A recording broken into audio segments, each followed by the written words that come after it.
Olá, tudo bem? Estamos de volta aqui com o nosso segundo tema do nosso estudo bíblico, Amigo de Fé, o nosso podcast, melhor dizendo, Amigo de Fé. E hoje eu estou aqui com um grande amigo, Pastor Tércio. Tudo bom, rapaz? E aí, Pastor Leonir, tranquilão? Rapaz, quanto tempo faz que a gente se conhece? Tu lembra onde que a gente se conheceu? Eu não me lembro, mas eu lembro bem dos nossos jogos de futebol lá na SR, né? Rapaz, na lição anterior o Fabinho falou de futebol, viu? Hoje você já começa com futebol de novo. Eu lembro, você ia com seu filho lá, né? Sim. Ele era menor, não estava ainda nesse negócio de faculdade, né? Estava em casa ainda. Eu lembro que vocês judiavam dele, ele tinha 12 aninhos, vocês iam jogar bola e chegavam, bagunçavam com ele. Quero ver eu fazer isso agora, ele com 1,90 m. Agora não dá, agora tem que respeitar.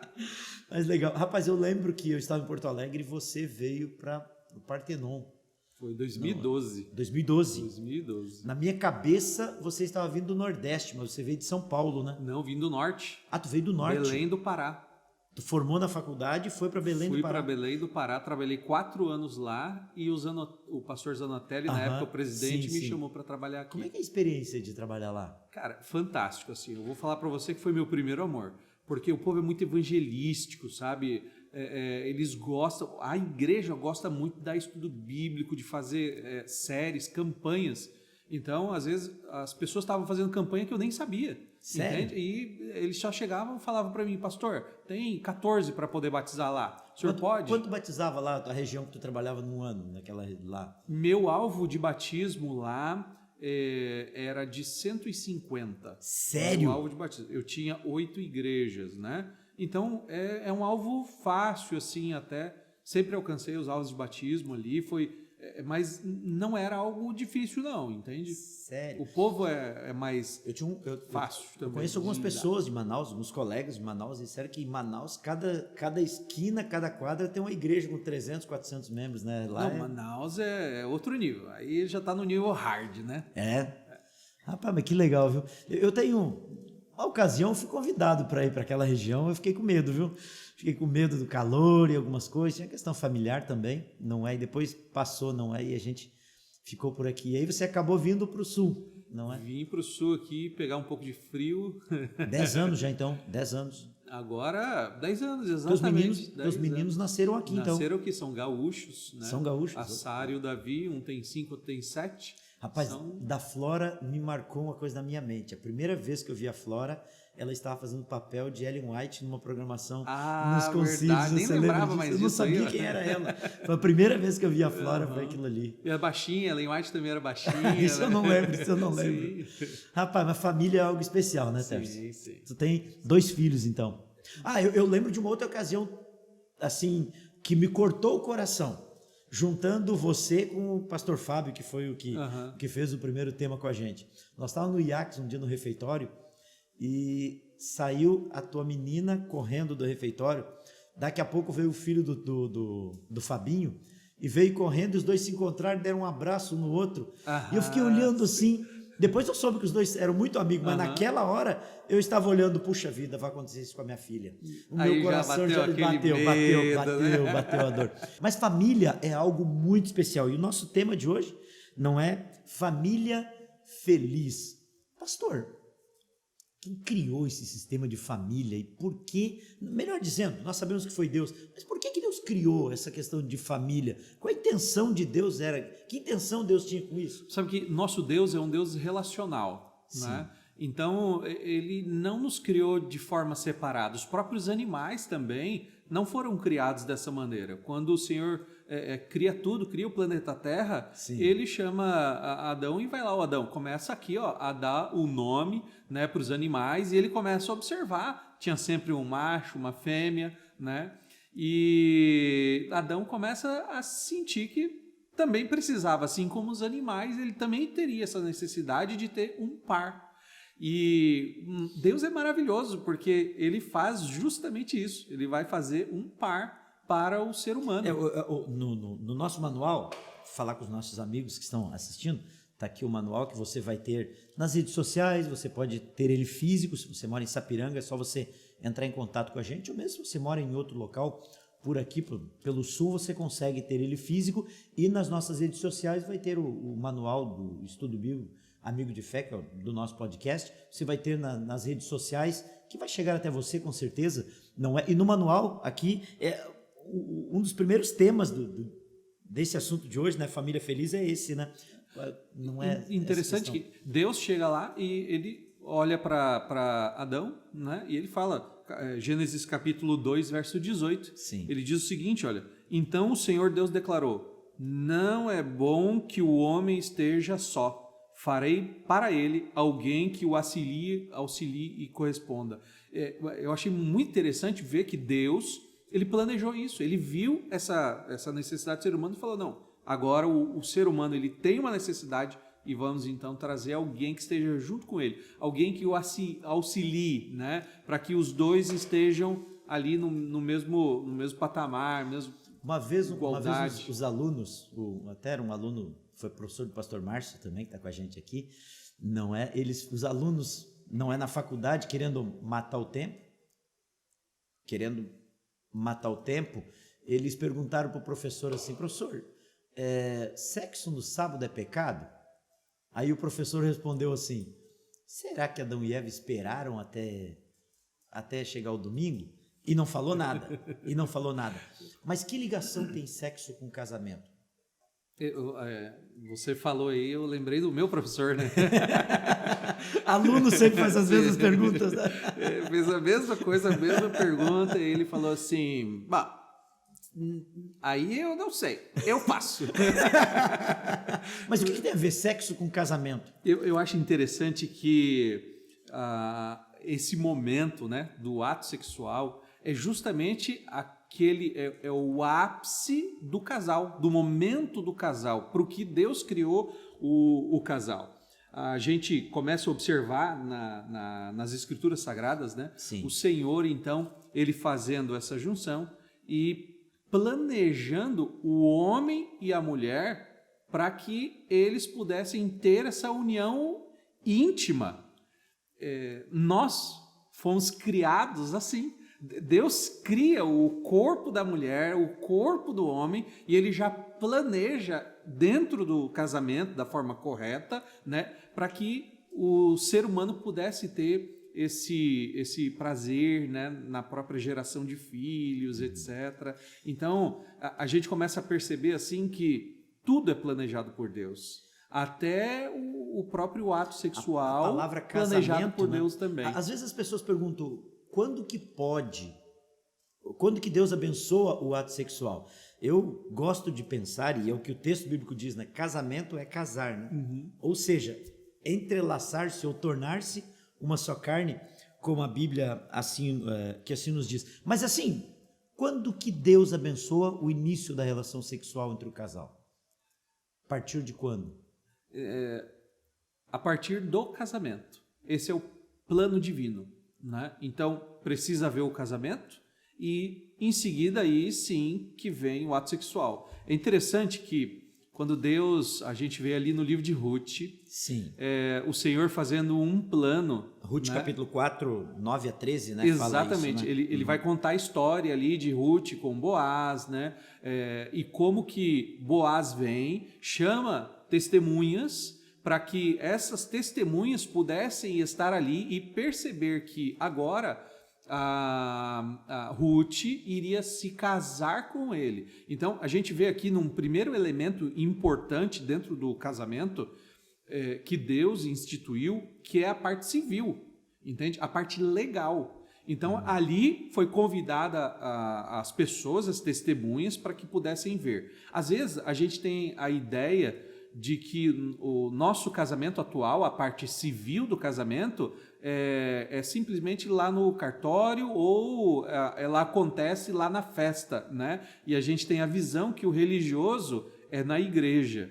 Mas, na realidade, essa parte civil, o apresentar o casal para a comunidade, né, para que as pessoas possam ser testemunhas, eles acontecem tanto lá no cartório, né, quanto na igreja. A igreja é esse ato em que ele está apresentando para a comunidade aquele novo casal. Então, a parte civil acontece dentro da igreja e não simplesmente a espiritual. Eu fiz o casamento do Gabriel e da Evelyn, que estão aqui sempre com a gente, não é? Há poucos dias. E foi um momento muito, muito feliz da minha vida, não é? Porque foi uma cerimônia muito linda e os dois se preservaram para isso. Foi algo assim lindo, as famílias unidas e felizes com isso. Eu gosto de pensar, pastor Terço, que quando você vai para o casamento e vai na igreja, você está pedindo permissão para Deus, para partir dali, a permissão não, a palavra não é permissão, pedir a bênção de Deus, para partir dali passar a ter o ato sexual. Exatamente. Interessante isso, né? Aí nós pedimos que o Senhor esteja abençoando, cuidando desse casamento. Mas agora no casamento vem a segunda parte do casamento, né? Porque a gente vê Marcos capítulo 10, no verso 7. Isso, eu só queria abordar um pouquinho, tem algo que as pessoas fazem que acham que é um casamento, que é a união estável. E na realidade a união estável é um contrato, é uma empresa. Não é, eu não gosto de pensar isso, mas é a realidade. Alguém às vezes pergunta assim, mas Leonir, Terson, por que não posso fazer uma união estável? Porque a união estável é como uma sociedade. Quando você quiser, vai lá e termina. E casamento para Deus não é uma sociedade. Exatamente. É uma união eterna. O casamento é para sempre, é permanente. A união estável é algo que em qualquer momento ali a gente pode romper esse acordo e acabou. No momento que não está mais bom, que a coisa não está tranquilo para um dos dois, pronto, descartável, vai e toca. É interessante que na própria união estável, perante a lei, né, as pessoas elas permanecem solteiras. Apenas no casamento civil, de fato, né, é que ali o casal vai estar casado, né? Mas a gente começa a perceber ali essas nuances da união estável, né? Ela não tem uma formalidade, como existe no casamento, que o Senhor fala, olha, chama as testemunhas, né? Como aconteceu ali no caso de Ruth, né? Sim. Chama as testemunhas para que eles possam ver que vocês estão se casando, etc., né? E depois toda aquela festa que acontece até chegar ao momento íntimo do casal. Nós estamos vivendo num tempo difícil, onde as pessoas não querem fazer a vontade de Deus e não querem compromisso nem com Deus e nem com o próximo, não é? Nem com Quando o próximo. começa a união estável, já começa vamos ver se vai dar certo, né? Exato. Então, e se der certo, aí a gente continua. E o plano de Deus não é ver se vai dar certo. O plano de Deus vai dar certo, tem que dar certo, né? É assim que o Senhor planejou, Ele quis assim. Agora, o casamento, ele tem essa outra parte. É a parte civil e agora tem a parte espiritual. E essa parte espiritual é a relação íntima do casal. É quando o casal está lá no leito nupcial e ali eles se unem conforme o planejado por Deus. Eu fico impressionado com isso porque eu acho o máximo, porque Deus criou assim, Deus criou homem e mulher para que pudessem se unir. Não nada fora disso. O Senhor, né, ele chamou ali homem e mulher, né? Não foi homem com homem, nem mulher com mulher. O Senhor, ele chama ali homem e mulher e planeja os dois para que eles possam se unir naquele momento em que ele vai abençoar. Ali é a parte espiritual, é onde eu me uni com a minha esposa, né? Então, deixará o homem ali, o pai, a mãe, e se unirá à sua esposa. E os dois se tornarão uma só carne, conforme diz o livro de Gênesis. Eu gosto tanto desse tema que o Arthur está até dizendo para mim, fala menos, deixa o convidado falar mais. Mas é que esse assunto contagia a gente, né? É normal a gente gostar disso, não é? E o Arthur adora, quando ele pode dar um toque, aí tá controlando, né? Deixa assim, é que também não entendi nada disso ainda, né? deixa chegar lá isso. Mas sabe, você estava abordando Marcos ali, Marcos capítulo 10, 2, que eu acabei te cortando. Não, era justamente isso, era colocar a segunda parte do que é o casamento, né? 2 verso 7, que Marcos capítulo 10, verso 7, diz, por essa razão o homem deixará pai e mãe e se unirá à sua mulher, e os dois se tornarão uma só carne. Assim eles já não são dois, mas sim uma só carne. Aqui tem um processo, então o deixar pai e mãe, né, a primeira parte do processo. Aí ele fala, e se unirá à sua mulher. E aí depois dessa união, aí eles se tornam uma só carne então. A gente vê todo esse processo que a gente está comentando aqui de ir, chamar as testemunhas, depois a união física do casal acontecendo nesse texto de Marcos capítulo 7, 10, verso 7, né? Tá, nós falamos bastante assim, conversamos um pouquinho sobre Deus instituir o casamento, falamos sobre a questão da sexualidade, os cuidados e tudo, mas quando na Bíblia, se é que é possível haver separação? O que a Bíblia, o que o nosso manual fala a respeito disso? Posso me separar? Não posso? Não é a Flora... você já está ficando velho, já está com menos cabelo aí, a Flora está jovem ainda. Será que a Flora pode largar? Não, a gente tem a mesma idade, entendeu? Somos novos. mas ela está mais nova, viu? Vigor da juventude aqui. Ela vai assistir, assistir esse podcast e eu quero ficar bem com ela, né? Amiga da Renata, é melhor eu ficar bem com ela. Mas interessante, pastor, que quando a gente começa a observar a Bíblia, ela menciona 2 casos apenas que pode haver separação. Sim. Né? E a gente estava conversando justamente por isso. Um deles é a morte, né? De um dos cônjuges. Posso ali. Citar o texto? Pode. 1 Coríntios 7:39. Exatamente. Né? E o texto de Mateus 19:9 que Sim. menciona o outro motivo de que pode haver um novo casamento, que é justamente o adultério. Então, na Bíblia, só aparecem 2 motivos para as pessoas se separarem: morte ou adultério. Agora, a gente está vivendo em uma época que é um pouco complicada, porque nós vemos muitas pessoas se separando. Sim. Né? Por exemplo, algo que pode se separar, mas não implica um novo casamento, né? Violência familiar.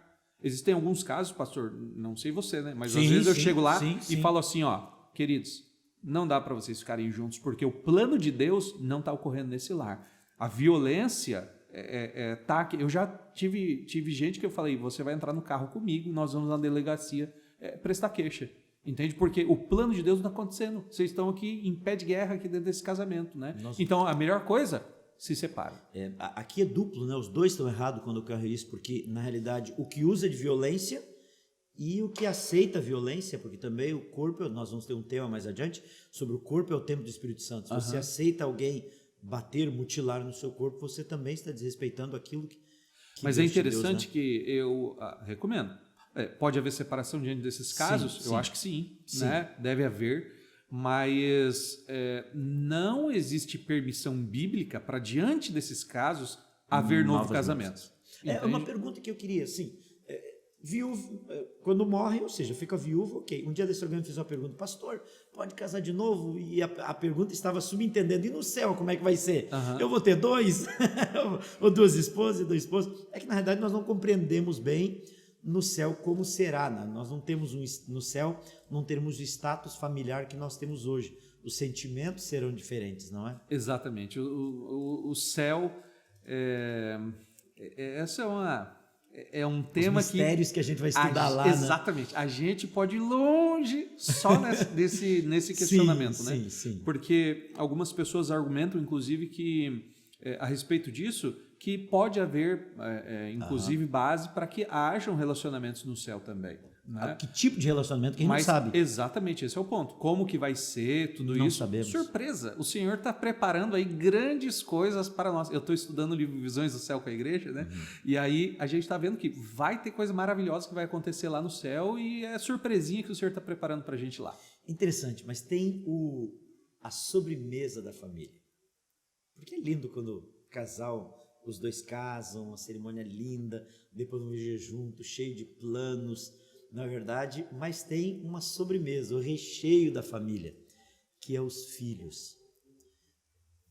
Queria conversar um pouquinho contigo sobre os filhos, como é o papel dos filhos, como a gente deve se preparar para receber os filhos, qual a influência do pai, da mãe. Eu sei que eu estou tipo... É que nós temos pouco tempo para Pastor, você sabe que isso, né? Eu, quando vim para o ministério, né, isso é uma coisa pessoal, né? A gente praticamente não fala isso, mas quando eu vim para o ministério, eu e minha esposa, nós planejamos não ter filhos. Sério? Exato. A gente não queria ter filhos. A gente falou, amor, nós vamos nos dedicar 100% para a igreja, para o Senhor. Então, a gente vai onde o Senhor falar, etc. Mas chegou um momento do casamento em que parece que havia uma necessidade, o casamento pedia isso, né? E a gente combinou, não, então tá bom, vamos ter um filho, né? E ali a gente planejou isso, a gente estudou, né, a respeito do tema também antes, Na faculdade a gente estuda isso, né? A gente fez aula de paternidade na faculdade. Mas é muito teórico, né? Exatamente. Na igreja era fácil eu chegar lá e falar, olha, gente, disciplina dos filhos é desse jeito aqui. É assim, assim, assado, faça certinho, etc, né? Agora, quando eu tô cuidando dos meus filhos, gente, aí a coisa muda completamente. Tem um colega nosso, que é nosso amigo, não é? Ele demorou a ter filho. E ele foi pastor. Se ele estiver assistindo esse vídeo, ele vai saber que é dele que eu tô falando. Esse podcast é dele que eu tô falando. A culpa é do Leonir, bate só no Leonir, tá bom? Eu não tenho nada a ver com isso. Ele era duro demais com as crianças na igreja. Ele era casado, não tinha filhos, e ele se irritava com as crianças mexendo na igreja. Então, assim, a minha mãe comentava comigo, ele precisa ter filho, porque ele não consegue compreender essa questão dos filhos. A dificuldade, né, que existe para nós, né? Sim. Hoje eu olho para as crianças dentro da igreja e falo, graças a Deus, isso é uma igreja viva, né? Uma igreja viva é assim mesmo. Sim. Só que essa parte da criação dos filhos é o ápice do que Deus criou o ser humano. Ele mesmo que diz, olha, cresçam, se multipliquem, né, na terra, e nós estamos cumprindo o papel divino. Só que quando ele vem, o Senhor ele coloca para nós um privilégio, que também é uma responsabilidade grandiosa, né, de cuidar desta geração que vai ser a semente de Deus na terra, que vão ser aqueles que vão seguir a mensagem do evangelho pregando depois de nós. Então, a gente tem uma responsabilidade também na educação dos nossos filhos para prepararmos não apenas para que eles sejam bons cidadãos do céu, mas também para que eles sejam bons cidadãos aqui dessa terra também. Você sabe o que a minha mãe dizia? Ela falava uma frase, falou uma ou duas vezes só uma frase que, na época que ela falou, eu não valorizei tanto. Mas hoje que eu tenho 2 filhos, uma menina, não é com 18 anos e um filho com 22, 23. Não é para você. Depende da época que você estiver assistindo esse podcast, né? 22 para 23. Daqui a pouco está casado. Daqui a pouco está casado. A minha mãe falou uma coisa assim. Eu lembro que eles eram pequenininhos e nas férias eu ia para a mãe. E a minha mãe, assim, uma pessoa muito simples, né? Ela dizia assim, eu dou graças a Deus todos os dias de já ter criado vocês. Porque se eu tivesse que criar vocês hoje, eu não sei como seria pelas dificuldades do mundo. Os filhos... E você sabe, deixa eu só concluir, e eu penso isso hoje. Quando eu olho as crianças que estão nascendo, eu fico pensando, graças a Deus já criei os meus. Pastor, mas realmente é um desafio. A gente fica preocupado, não tem como, mas eu e minha esposa, nós temos o pensamento de que nós estamos criando esses missionários que vão pregar o evangelho. Então, a gente tem que treinar, a gente tem que educá-los para que eles possam se familiarizar com o púlpito, para que eles possam ver se gostam ou não de cantar uma música dentro da igreja. Eles precisam se familiarizar com essas coisas, ir para o clube de aventureiros, ir para o clube de desbravadores. Eles precisam estar envolvidos com essas coisas na igreja, porque aí eu tenho certeza que quando chegar na hora H, mais lá para frente, que eles precisarem mostrar o Deus que eles creem, aí eles vão provar, mostrar o Deus maravilhoso que eles creem. Pastor Tércio, eu queria conversar sobre um outro assunto que tratou no nosso manual, lá em cima, nos primeiros. Não é sobre a sexualidade, homem, mulher, mas assim, nós estamos vivendo num mundo muito diferente hoje, não é? Onde as pessoas estão com sentimentos de que eu faço o que está no meu coração, e tem algo que a sexualidade está na moda, algumas coisas da sexualidade. Tanto o sexo fora do casamento, como a afirmação sexual de cada um dos gêneros. Na sua opinião, assim, não na sua opinião, mas o que você pensa a respeito disso, do papel da mãe, do pai? Como que a gente entra, como que a gente trata disto? Deixa os filhos fazerem o que eles quiserem, não deixa, é uma mola, né, que se aperta. Da mesma maneira como nós vimos lá atrás que Deus criou o homem e a mulher de maneira diferente, mas para que se completassem, dentro do casamento e na educação dos filhos, é a mesma coisa. Deus criou o homem e a mulher, eles têm pensamentos diferentes, né? A maneira de agir diferente, homem e mulher, mas se completam dentro da educação do filho. Sim. Então, a gente percebe hoje que não há essa preocupação, né? Então, eu me separo por qualquer motivo, né? Independente de criança ou não, né? E ali vai. Mas a gente começa a perceber hoje a dificuldade que existe na afirmação das crianças. porque tem crescido sem pai ou sem mãe, né? É claro que existem exceções.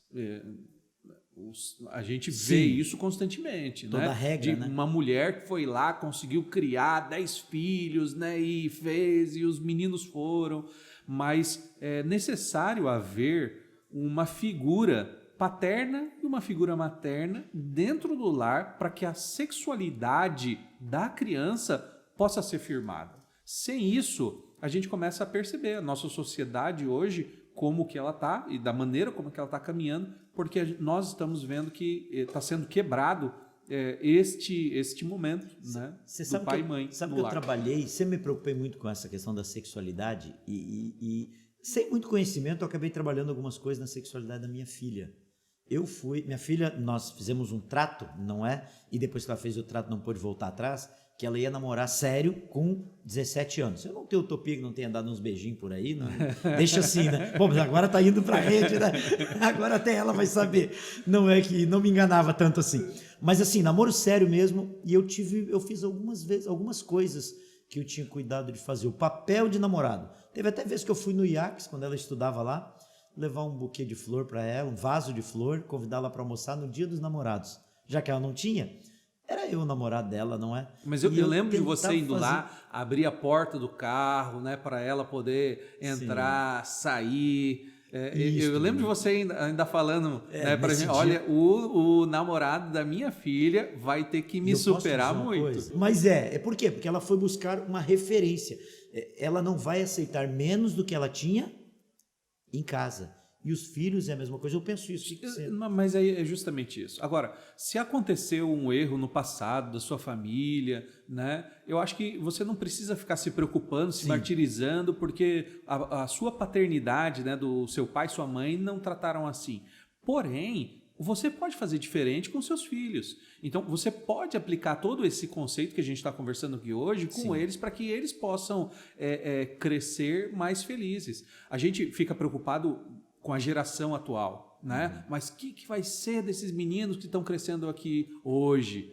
Eu já penso diferente. Eu olho a eles como versões melhoradas da gente. Então, eu que estou os treinando, né? E eu às vezes chego para os meus filhos, né, e falo, olha, filho, vamos ler bastante, entende? Porque se vocês fizerem isso e tiverem um pensamento crítico mais para frente, eles são pequenininhos, né? Nem entendem talvez direito o que eu estou falando, mas se tiverem ali, vocês já vão estar na frente de muita gente, simplesmente porque vocês estão estudando, vocês estão lendo mais do que o povo, vocês estão tendo um pensamento crítico, olhando ambos os lados, né? Então, isso daí faz diferença quando a gente está instruindo dentro de casa.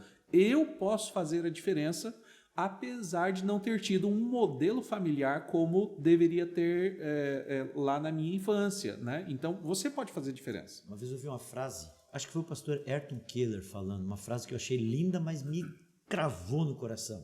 Eu não sei se ele leu em algum livro, eu vi em alguma mensagem dele, ele disse assim, os nossos filhos não são aquilo que nós queremos que eles sejam, os nossos filhos são o que nós somos. Exato. Nossa, é isso aí. Fiquei feliz, mas eu parei, comecei a ver alguns defeitos dos filhos, não é? Que é normal, mas o problema é que quando eu vi os defeitos deles, eu via que tinha aprendido comigo. Esses dias o meu filho ele fez alguma coisa, né, que eu não gostei. Só que eu tive que repreendê-lo, óbvio, como pai, né?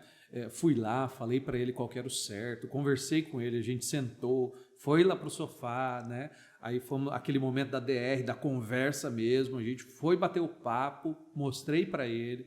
Mas quando eu saí dali, que eu cheguei na cama para minha esposa, conversando com ela, eu falei, amor, eu estava me repreendendo lá, porque ele era ele estava fazendo exatamente aquilo que eu faço, entende? Eu tive que ter a atitude de pai, mas naquela hora eu comecei a perceber que sou eu daquela maneira, então eu preciso me corrigir, né? As palavras que eu estava colocando para ele serviam primeiramente para mim, eu precisava mudar. Será que... Desculpa, acho que eu te cortei. Não, era isso aí. Mas eu só falando, né? Então, como eu cresci como pessoa a partir dos filhos, né? Será que a gente poderia dizer um ditado antigo da minha avó, da tua avó, que a fruta não cai longe do pé? Não cai longe. Filhos que são fiéis no sábado, pais que são fiéis no sábado, pais que vão na igreja sábado, domingo e quarta-feira, os pais vão também? Pode haver exceções, mas essa é a regra, inclusive da Bíblia.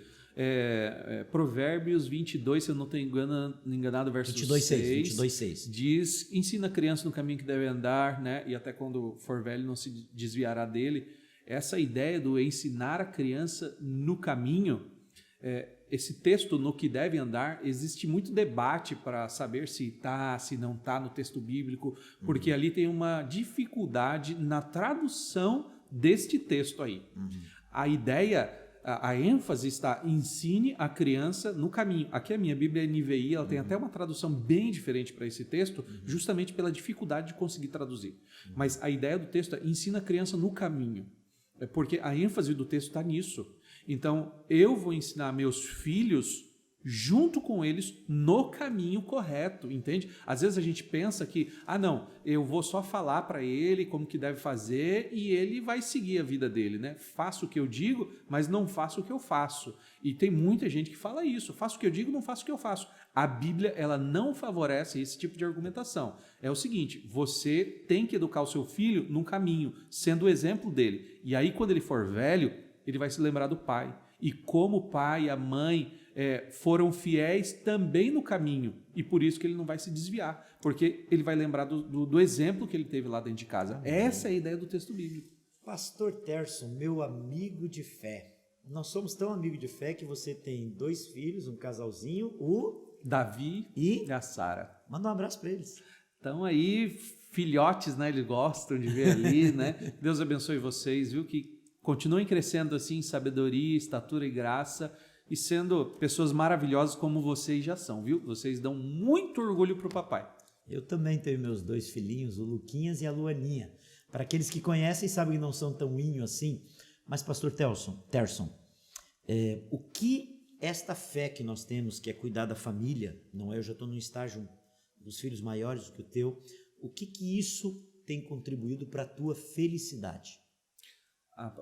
Pastor, eu vou dizer para você que hoje eu sou uma pessoa realizada como pai.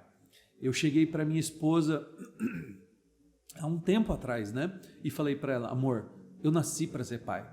Nasci para ser pai. Aquele que disse que não queria ser pai? Exatamente, que a gente planejou não ter filhos, né? Eu cheguei e falei para ela, amor, nasci para ser pai. Porque, assim, é tão gostoso você poder brincar com os filhos, né? Você tá junto com eles, você vê o crescimento nas pequenas coisas, acompanhar eles, as palavrinhas, né? Juntando ali. Hoje minha filha lê, até um tempo atrás, a gente estava junto ali, estudando livro. Comprei agora no Amazon Book Friday ali que eles tiveram, né? E comprei um monte de livrinhos clássicos que tem para que eles pudessem ler. Minha filha, e falei, filha, olha aqui, você vai ganhar um presentinho ali para cada livrinho que você lê. E ali a gente ia acompanhando, sabe, ela forçando para poder aprender a ler. Isso é maravilhoso. Eu ficava orgulhoso quando ela chegou lá e falou, tá aqui, pai, fiz o meu primeiro livro, li meu primeiro livro. Gente, eu queria pular. Pastor, o né? tempo, foi muito Terço, legal. O tempo se foi, esse tema é gostoso demais da gente conversar. Olha para aquela câmera ali, para que está para você, e o que você gostaria de dizer para as famílias, para os casais, para os pais?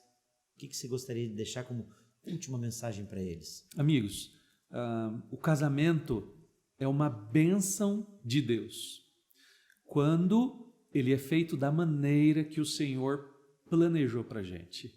O Senhor, nós vimos aqui no estudo bíblico, ele planejou para que o casamento fosse de um homem com uma mulher, para que houvesse uma cerimônia pública e também uma cerimônia íntima do casal, para que esse casal pudesse crescer, se multiplicar, para que esse casal pudesse se completar dentro do casamento também.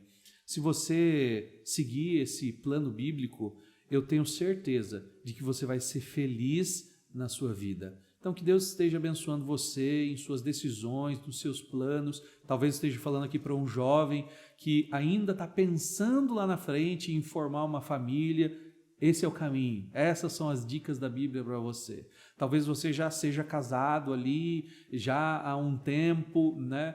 E a mesma coisa se aplica. Continue buscando a palavra de Deus dentro do seu relacionamento. Ou talvez você já esteja em um relacionamento que foi desfeito, né?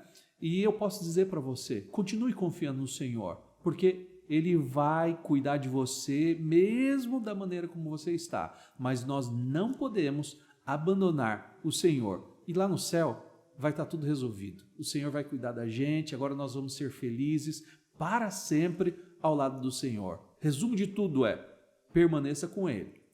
Amém? Eu quero encerrar dizendo que um pensador diz assim, nenhum sucesso lá fora vai suplantar o fracasso dentro de casa. Então, lute para ter uma família feliz. Você vai ter acesso a esse material, esse podcast. Envie para famílias, para amigos teus que você sabe que estão com alguma dificuldade nessa área. Envie junto o PDF ou até mesmo o estudo físico, que com certeza vai ajudar alguém que esteja necessitando. Pastor, faz uma oração bem rapidinho para a gente. Ok.